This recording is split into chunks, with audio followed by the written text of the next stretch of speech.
শুভ সকাল বন্ধুরা, সুন্দরবন জেলার ছোট্ট একটা অঞ্চল থেকে আমি নমিতা বলছি। তো সবাই ভালো আছো নিশ্চয়ই। তো দেখো, সবাইকে অনেক অনেক ভালোবাসা ও বড়দেরকে প্রণাম জানিয়ে আজকের ব্লগটা আমি শুরু করলাম। আজকে না বহুত বহুত দেরি হয়ে গেল ঘুম থেকে উঠতে। আর সকালে একটু জোরো হাওয়া ছেড়েছে আর একটু ঠান্ডা ঠান্ডা লাগছিল। আর ওই যে শুয়ে পড়লাম, একটু আলসেমতি লেগে গেছিলো। আর দেখো, সেই ঘুম থেকে উঠে দেখি না 7টা বেজে গেছে। তো 7টা বেজে গেছে মানে কি, বুঝতে তো পারছো, ছেলের স্কুল আছে 9টার সময়। আর যদি এখন 7টা বেজে যায় তাহলে 2 ঘন্টার ভিতরে আমি কি করব? তো কি করে আমি কাজগুলো সামলাচ্ছি একটু দেখো। তাই এই যে ফার্স্ট উঠোনটাকে খুব তাড়াতাড়ি করে পরিষ্কার করে নিলাম। আর ঘরটা তো আগেই পরিষ্কার করে এসেছি। আর এই যে উঠোনটাকেও পরিষ্কার করে নিলাম। আর এই যে ঝাঁটাটা দেখছো, এটা কিন্তু খুবই বড় হয়েছে, দেখেই বুঝতে পারছো এটা আমার বরমশাই বানিয়ে দিয়েছে বোতল কেটে। তা খুব একটা ভালো যদিও হয়নি আগেরটার মতো, কিন্তু যেহেতু উনি বানিয়ে দিয়েছে বলে কথা, খুবই ভালো হয়েছে। তো দেখো, পরই সোজা চলে আসলাম উনুনটাকে লেপে নিতে।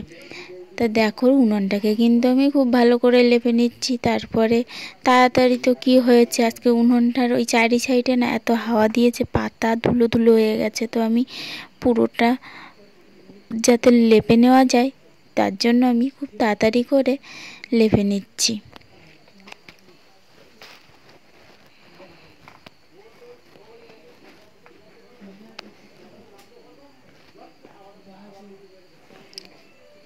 তো দেখো, আমার কিন্তু লেপা পেরাই হয়ে এসেছে। আর তোমরা যারা নতুন আমার পরিবারে আসছো তাদের সকলকে অনেক অনেক ধন্যবাদ জানিয়ে বলছি একটু ধৈর্য ধরে থেকে যেও। তো দেখো, ওই যে বলছিলাম জল ছিল না 3 দিন ধরে, জলটা একটু আসে না। তার আগে ওই যে হালকা হালকা আসতো, প্রায় 4-5 দিনের ব্যাপার এই জলের সমস্যা হচ্ছে। তো কি করবো, ওই বরমশাই কালকে ওই ঘাটটা বানিয়ে দিল আর ওখানেই বাসনগুলো নিয়েই চলে আসলাম। তো একদিক থেকে সুবিধাই হয়েছে। দেখো, খুব তাড়াতাড়ি করেই কিন্তু আমি বাসনগুলো ধুয়ে নিচ্ছি। আর পুকুরে বাসন ধুতলে না খুবই তাড়াতাড়ি হয়, আমি দেখলাম কালকেও আর আজকেও তো বাসন মাজছি। আর তার আগে তো আমি পুকুরেই ধুতাম, 1 বছরের মতন টাইম কল এসছে, তার জন্য টাইম কলে ধুতাম। আর দেখো, পুকুরের জলটা না একটু গাঢ় হয়ে গেছে, যার জন্য তো সমস্যা, না হলে আমার পুকুরে ধুতে কোনো অসুবিধা হয় না। তো কি করব, ওই যে কল থেকে জল টেনে টেনে একটু করে পুকুর থেকে ধুয়ে তারপরে আবার একটু ডুবিয়ে নিতে হয়। তো দেখো, আমার বাসনগুলোও মাজা হয়ে গেল, খুব তাড়াতাড়ি করছি। এখন আমি দেখো ছেলেকে খাইয়ে দাইয়ে স্কুলে পাঠিয়ে দিয়েছি। তো 9টা বেজে গেছে যেহেতু, তো 9টার আগেই কিন্তু আমি এই জামা কাপড়গুলো কেচে রেখেছি, রেখে দড়ির উপরে রেখে গিয়েছিলাম। আর সোনাকে ওই স্কুলে দিয়ে রাস্তায় গাড়ি এসেছিলো, তো গাড়িতে তুলে দিয়ে সাথে সাথে জামা কাপড়গুলোকেও আমি মেলে দিচ্ছি। আর দেখো, প্রচণ্ড বেগে ঝোড়ো হাওয়া বইছে, দেখতেই পাচ্ছ গাছের ইসে। আর আওয়াজ হচ্ছিল খুব, আমি তো আওয়াজটা কমিয়ে দিয়েছি, যার জন্য আর বোঝা যাচ্ছে না। তো গাছের পাতা নড়া দেখেই বুঝতে পারছো প্রচুর হাওয়া হচ্ছে। আর একটু ঠান্ডা ঠান্ডা লাগছে, যেন মনে হচ্ছে রোদ্দুর দিয়েছে তারপরেও। আর আজকে তো এত লেট হয়ে গেল, সব দিক থেকেই সমস্যা হয়ে গেল। তো দেখো, আর এবার ভাত খাবো, তো কি দিয়ে খাবো, যেহেতু রাত্রে কটা পান্তা ভাত ছিল বলে সকালে আর রান্না করতে হলো না। তো ওই যে লেডিকেনি, এটা হালকাতা করেছিল কালকে, মুদিখানার দোকানে হালকাতা ছিল। তো দেখো কতগুলো লেডিকেনি দিয়েছিল। তো ওই 1 প্যাকেট লেডিকেনি রাত্রেই খেয়ে নিয়েছে শ্বশুরমশাই। আর এই যে 1 প্যাকেট, এই কটাই তো মিষ্টি, যার জন্য 1 প্যাকেট একাই খেয়ে নিয়েছে। আর আমার শ্বশুরমশাই একটু মিষ্টি খেতে বেশি পছন্দ করে। আর এই দেখো খেজুরের গুড় আছে, আমি কিন্তু খেজুরের গুড় দিয়েই খাবো, আমার কিন্তু খেজুরের গুড়টা বেশি ফেভারিট। তো এই যে ভাত গুছিয়েছি, আমি আমার বরমশাই দুজনে মিলে খেয়ে নেব। তারপরে দেখো, পাইলিং করতে লেগে গেলাম। আসলে কালকে এখানে মাটির কাজ করবে, তো এই দেখো আগামাথা খুঁটো পুঁতেছি, এখনও অনেকটাই কাজ বাকি আছে, ওই মাথা পর্যন্ত পোতা আছে। এখানে মাটি ফেলবে, প্রচুর রোদ্দুর পড়েছে তো যার জন্য চলে এসেছি। আর এই জায়গাটা দেখো উঁচু করেছি, এখানটায় না এই যে কাঠ রাখার জায়গা করব, যার জন্য এই যে ইট দিয়ে রেখে দিয়েছি নিচে, আর উপরে কাঠগুলো রেখে দেবো, আর উপরে তার উপরে কাগজ দিয়ে রেখে দেবো, তাহলে বৃষ্টির জল আর কাঠে পড়বে না।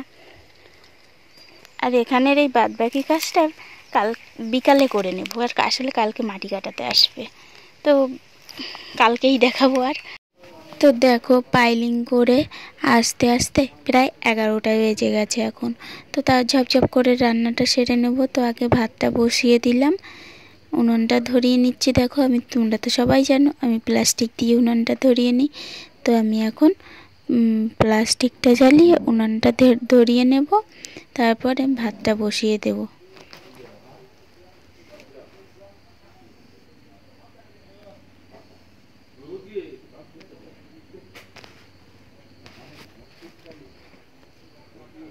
তো ফাঁকে একটু বলে নেব, তোমরা যারা নতুন আসছো প্লিজ একটু ধৈর্য ধরে থেকে যেও। তো দেখো আমি ভাতটা বসিয়ে কিন্তু তাড়াতাড়ি করে কলে যাচ্ছি, আর কলটা আমাদের বাড়ি থেকে এই সামনে একটা বাড়ি পড়ে, তো যেতে আসতে একটু বেশি সময় লাগে না। তো ভাতটা বসিয়েই তার জন্য চলে গেছিলাম, আর এই দেখো জল নিয়েও চলে এসেছি। তো যেতে আসতে ঘরে মিনিট 3 লাগে। আর এই যে মাছ ভাজা করছি, ছোটো মাছগুলো দিয়ে তেঁতুলের টক করব, আর কলা আলু আর ওই মাছগুলো দিয়ে করব, আর ওই বাঁধাকপি ভাজা করব। যে গাছ থেকে তেঁতুল পেরেছি, আর এই দেখো কিছুটা সিদ্ধ দিয়েছি আর কিছুটা রেখে দিয়েছি আর একদিন খাবো বলে। তো বাড়ির গাছের তেঁতুল দেখে বুঝতেই পারছো, এক্ষুনি পেরে নিয়ে আসলাম। আর কারা কারা তেঁতুল খেতে ভালোবাসো অবশ্যই কিন্তু কমেন্ট করে জানাবে। তো সব শেষে চলে আসলাম জামা কাপড়গুলো নিয়ে, এগুলো এবার বসে বসে ভাঁজ করব। তো এগুলো আমি যত সময় ভাঁজ করি তত সময় যেন তোমরা কোথাও যেও না। তো দেখো আমি এগুলো কিন্তু খুব ভালো করেই ভাঁজ করে নিচ্ছি, আর এই কিছুটা হ্যাঙ্গারে ঝুলাবো সেগুলোকে সাইড করে লাগছি। তো আমি আর ব্লগটা বেশি বড় করব না, এখানেই শেষ করে দেব। তো বন্ধুরা যদি ভিডিওটা ভালো লাগে অবশ্যই লাইক কমেন্ট শেয়ার করে দেবে, আর প্লিজ যারা নতুন একটা সাবস্ক্রাইব করে দেবে। আর যেসব বন্ধুদের আমার নিত্যদিনের সঙ্গী যেসব বন্ধুরা, তাদেরকে বলবো দেখো বন্ধুরা আমি কিন্তু তোমাদের ভিডিও ছেড়ে দিয়ে রাখি, তাই খুব একটা কমেন্ট করতে পারি না। আসলে আমার না সময় খুবই কম, যার জন্য ছেড়ে দিয়ে রেখে দিয়ে, আসলে ছেলে আছে ছোট, আর এতজনের সংসার বুঝতেই তো পারছো, এক হাতে সব কিছু, যার জন্য ভিডিওটা আমি ছেড়েই রেখে দিই। তো ওই যে একজন একজন করে ভিডিও ছেড়ে রেখে দিই, আর ফাঁকে একটু করে ভিডিও করে নেই। আর প্রচুর তো কাজের চাপ, জানোই তো তোমরা। তো বাই, এখন চলি, এখানেই শেষ করবো আমার ব্লগটা।